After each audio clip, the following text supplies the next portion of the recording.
तो फिलहाल हर बड़ा कॉन्ग्लोमेरेट रिटेल बिजनेस में एंटर करना चाहता है। सबको कहीं ना कहीं कंज्यूमर फेसिंग बनना है। फॉर एग्जांपल रिलायंस, टाटा, बिरला, ये सब अलग अलग स्ट्रेटेजीज के थ्रू रिटेल बिजनेस में एंटर हो रहे हैं। लाइक आपने भी देखा होगा, ये companies for example clothing brands को बहुत ज्यादा एक्वायर कर रहे हैं। इसके अलावा जो ऑलरेडी छोटी छोटी रिटेल चेन्स हैं उनको उनको भी एक्वायर कर रहे हैं या फिर उनके साथ स्ट्रेटेजिक पार्टनरशिप कर रहे हैं। इन हाउस ब्रांड्स डेवलप कर रहे हैं, अलग अलग सेगमेंट में स्ट्रेटेजिकली रिटेल चेन को डेवलप कर रहे हैं। फॉर एग्जाम्पल जूडियो और वेबसाइट, ये दोनों टाटा एंटरप्राइज ही है जो कि specially fashion and lifestyle stores हैं। उसी तरह रिलायंस रिटेल ने भी ना जाने कितने सारी क्लोथिंग ब्रांड्स को एक्वायर किया हुआ है और भी बहुत सारी कंपनीज को एक्वायर किया। इंडियन रिटेल सेक्टर से 10% जीडीपी कंट्रीब्यूशन होता है और 8% एम्प्लॉयमेंट जनरेट होता है। एंड जिस तरह से इंडियंस का कंजम्पशन लेवल बढ़ रहा है, डिस्पोजेबल इनकम बढ़ रही है, ये सेक्टर काफी तेजी से ग्रो कर रहा है। तो इस कट थ्रोट कंपटीशन से डीमार्ट को कितना और कहां तक अफेक्ट हो सकता है, ये जानना इस वीडियो का फिलहाल पर्पस है। तो देखो, डीमार्ट इस गेम में काफी पहले से आ गया था और काफी आगे भी निकल गया। बाकी की जो कंपनीज है उन्होंने साइड बिजनेस की तरह स्लो एक्सपेंशन करना स्टार्ट किया और वहीं डीमार्ट का मेन फोकस ही रिटेल बिजनेस था। लेकिन अब जब इस इंडस्ट्री का पोटेंशियल समझ गए हैं तो competitors heavily capex and strategies को इंप्लीमेंट कर रहे हैं, जिससे कि डीमार्ट के लिए कंपटीशन बहुत ही टफ होता जा रहा है, स्पेशली रिलायंस रिटेल। इन दोनों का अगर एक बेसिक कंपैरिजन करें कि ऑपरेशन वाइज दोनों कंपनीज में कितना फर्क है, तो फर्स्ट थिंग है टोटल बिजनेस एरिया। रिलायंस के टोटल स्टोर्स 18,836 हैं, हालांकि इनके स्टोर्स की साइज डीमार्ट के कंपैरिजन में काफी कम रहते हैं। तो इसलिए हम total square feet area consider करते हैं, मतलब जो टोटल स्टोर्स से टोटल कितना एरिया लिवरेज्ड है। 79.1 million square feet Reliance retail के लिए।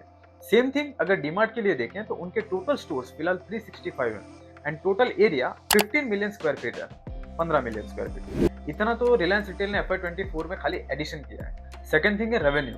रिलायंस रिटेल ने FY24 क्वार्टर 4 में 67,600 करोड़ का रेवेन्यू किया है एंड वहीं डीमार्ट ने 12,700 करोड़ का रेवेन्यू किया है। मतलब शायद 5 गुना ज्यादा रेवेन्यू है रिलायंस रिटेल का। उनका बिजनेस एरिया ज्यादा है तो रेवेन्यू भी कहीं ना कहीं ज्यादा ही रहेगा। तो मोटा भाई यहाँ पर भी बहुत आगे है, लेकिन फिर भी ऐसे कई रीजंस हैं जिससे कि डीमार्ट की एक कंसिस्टेंट एक लेवल ऑफ ग्रोथ में शायद कोई खास फर्क नहीं पड़ेगा। डीमार्ट की स्ट्रेटेजी एकदम सिंपल है, सिस्टमेटिक है। वो अपने प्रॉफिट से एंड अदर इंटरनल वेज से ही ग्रो करना प्रेफर करते हैं।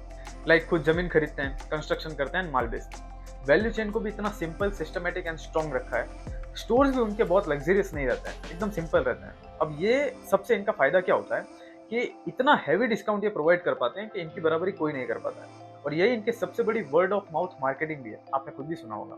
और अब ये पूरा पैटर्न बन चुका है। Heavy discount and systematic one stop solution के चलते डीमार्ट के स्टोर्स में फुटफॉल्स हमेशा एक्सेस में रहता है। आपने ये भी कहीं ना कहीं देखा होगा, जिससे कि इनका माल और तेजी से बिकता है, सप्लायर्स पर और प्रेशर बनता है एंड माल अगेन और ज्यादा सस्ता बेच पाते हैं। तो इनका सबसे बड़ा जो कॉम्पिटिटिव एज है वो है हैवी डिस्काउंट्स। एक और चीज है स्ट्रॉन्ग फाउंडेशन। कंपनी हमेशा से ऑर्गेनिक ग्रोथ पर ही फोकस्ड है, प्रॉफिटेबिलिटी एंड स्केलेबिलिटी को साथ में लेके चलते हैं एंड क्लस्टर बेस्ड एक्सपेंशन को प्रेफर करते हैं। मतलब कि ऑलरेडी डीमार्ट जहां प्रेजेंट है उसी के आसपास हैवी एक्सपेंशन करते हैं, वहां पे नए स्टोर्स खोलते हैं ताकि heavy discounts and strong presence की हेल्प से एक स्ट्रॉन्ग कॉम्पिटिटिवनेस को बिल्ड कर सकें। फॉर एग्जांपल इनके टोटल 365 स्टोर्स हैं, जिसमें से 76 तो सिर्फ महाराष्ट्र में। मैं खुद जहां रहता हूं वहां पे 12-13 किलोमीटर के एक पट्टे पर 3 डीमार्ट है।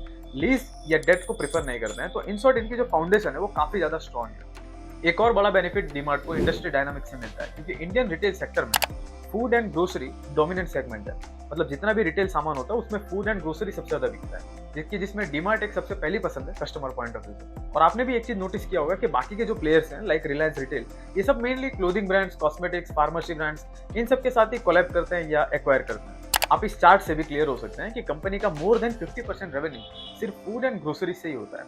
ये सारे डीमार्ट के लिए कॉम्पिटिटिव एज है। इसी तरह रिलायंस के पास भी कुछ है जिसे आप उनके कॉम्पिटिटिव एज मान सकते हैं, हैवी कैश फ्लो। इनका पेट्रोकेमिकल बिजनेस एंड अब तो जियो को भी आप काफी हद तक कंसीडर कर सकते हैं, ये इनके लिए कैश काउ की तरह है। ये इनके इतने ज्यादा प्रॉफिटेबल बिजनेस हैं कि ये बहुत ही टफ कंपटीशन दे सकते हैं अपने कॉम्पिटिटर को। रिलायंस रिटेल भी मुकेश अंबानी का वैसे काफी पुराना बिजनेस है, लेकिन पिछले 5 सालों में जो अग्रेशन दिखा है रिलेटेड टू एक्सपेंशन वो एक्सट्रीम है। इसे आप ऐसे समझ सकते हैं कि डीमार्ट का अब तक इतना जितना एरिया उन्होंने टोटल कवर किया है उतना तो रिलायंस रिटेल ने सिर्फ FY24 में कवर कर लिया है। और एक इंपॉर्टेंट फैक्ट ये भी है कि अगर सस्ता माल देके ही मार्केट को एक्वायर करना पड़ेगा तो ये रिलायंस के लिए कोई बहुत बड़ी और नई बात नहीं है। फॉर एग्जांपल जियो टेलीकॉम और जियो सिनेमा, पहले इंटरनेट फ्री था और आज IPL फ्री है। और इसी कंपटीशन को जज करके डीमार्ट ने भी काफी अग्रेसिवली न्यू स्टोर्स ओपन करना स्टार्ट किया है, जो कि पहले से स्टार्ट करें लेकिन अब स्पीड बढ़ा दी है इन्होंने।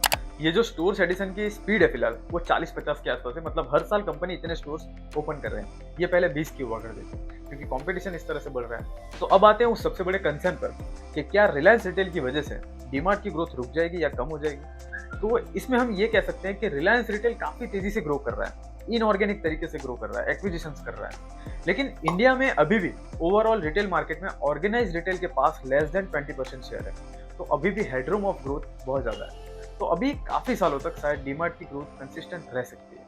सेकंड थिंग कि डीमार्ट की जो फाइटिंग एबिलिटी है, ठीक है, रिलायंस रिटेल ओवरऑल काफी तेजी से ग्रो होगा, बट जहां डीमार्ट होगा वहां इनकी स्ट्रॉन्ग फाउंडेशन और क्लस्टर बेस्ड अप्रोच की वजह से वहां इनको कोई बीट नहीं कर पाएगा या कर पाना बहुत मुश्किल है। इसी तर्क को अगर कंपनी के रिजल्ट में देखें तो इस चार्ट में आप देख सकते हैं कि कंपनी का रेवेन्यू लगातार ग्रो हो रहा है। लेटेस्ट रिजल्ट में मतलब Q4 FY24 में ईयर ओवर ईयर इनका रेवेन्यू 20% से इंक्रीज हुआ है। इस चार्ट में आप देख सकते हैं कि company yearly net profit healthy तरीके से ग्रो कर पा रही है, मार्जिन भी काफी अच्छे से मेंटेन कर पा रही है। फाइनेंशियल ईयर 2024 Q4 में कंपनी का net profit year over year 22% से इंक्रीज हुआ है। एबिटा मार्जिन 7.4% रहा है।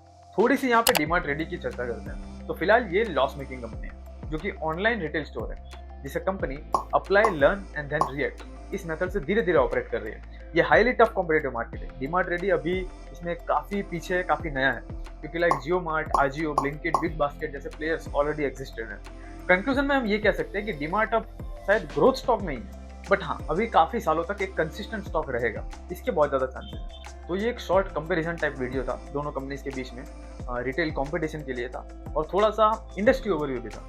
तो अगर आपको ये वीडियो पसंद आया हो तो आप इस वीडियो को लाइक कर सकते हैं एंड चैनल को भी सब्सक्राइब कर सकते हैं।